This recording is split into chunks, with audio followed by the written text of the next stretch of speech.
एक बार की बात है, कुछ साइंटिस्ट ने मिलकर के एक बहुत ही इंटरेस्टिंग एक्सपेरिमेंट किया। उन्होंने क्या किया कि एक बहुत बड़ा सा पिंजरा लिया, उसके अंदर 5 बंदरों को रख दिया और वहां पर एक सीढ़ी लगा दी। उस सीढ़ी के टॉप पर कुछ केले रख दिए। फिर उन साइंटिस्ट ने क्या किया कि जैसे ही कोई भी बंदर उस सीढ़ी पर चढ़ता केलों तक पहुंचने के लिए, तो ऊपर से ठंडे पानी की बारिश करने लग जाते। तो जैसे ही वो ठंडा पानी गिरता उस बंदर के ऊपर जो कि सीढ़ी पर चढ़ रहा था, वो फटाफट से नीचे आता तो पानी बंद हो जाता।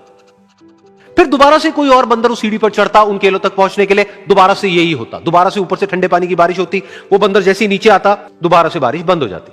तो बंदरों ने इसका मतलब यह निकाला कि जैसे ही कोई भी सीढ़ी पर चढ़ता है तो ऊपर से ठंडा पानी गिरता है। फिर उसके बाद में जैसे ही कोई भी बंदर उस सीढ़ी पर चढ़ने की कोशिश भी करता तो बाकी के बंदर सब इकट्ठे होकर के उसको पकड़ते, उसको मारते, उसको पीटते और उसको नीचे गिरा देते। फिर दोबारा कोई कोशिश करता, दोबारा उसके साथ भी ऐसा ही होता।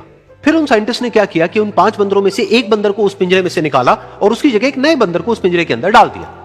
अब उस बंदर को नहीं पता था कि यहां पर क्या खेल चल रहा है। उसको जैसे ही सीढ़ी के ऊपर वो केले नजर आए, वो फटाफट से उस सीढ़ी के ऊपर चढ़ने लगा।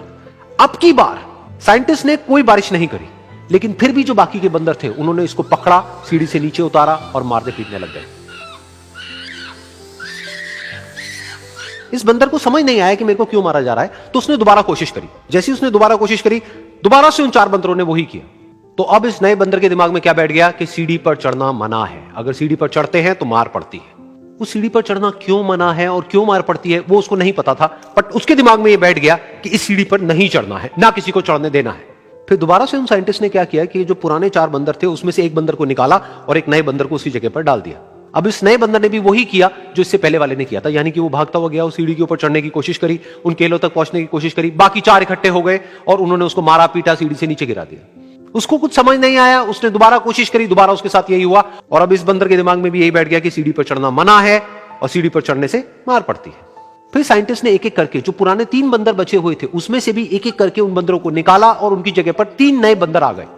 अब ये 5 बंदर नए थे और किसी को भी ये नहीं पता था कि उस सीढ़ी पर चढ़ना मना क्यों है, लेकिन उन सबके दिमाग में बैठा हुआ था कि सीढ़ी पर चढ़ने से मार पड़ती है। तो कोई भी कोशिश नहीं कर रहा था, जबकि अब कोई ठंडे पानी की बारिश भी नहीं हो रही थी।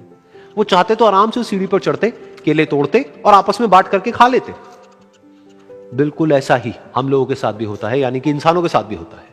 हजारों साल पहले कोई प्रथा बनी होती है, कोई रीति रिवाज होता है जिसके पीछे कोई ना कोई वजह होती है, लेकिन वो वजह खत्म होने के बाद भी वो प्रथा चलती रहती है, वो रीति रिवाज चलते ही रहते हैं। किसी में इतनी हिम्मत नहीं होती है ये पूछने की कि हम क्या कर रहे हैं, क्यों कर रहे हैं। बस सबको ये पता होता है कि ऐसा ही होता है। तो वो एक्सपेरिमेंट जिसके बारे में अभी मैंने आप लोगों को बताया, यानी कि वो बंदरों का एक्सपेरिमेंट, उसमें तो बेचारे बंदर हैं, जानवर हैं, उनको नहीं पता है कि क्वेश्चन कैसे पूछते हैं। लेकिन अगर हम इंसान होने के बावजूद भी क्वेश्चन ना करें तो हमारे में और जानवरों में क्या फर्क है, सोचिए।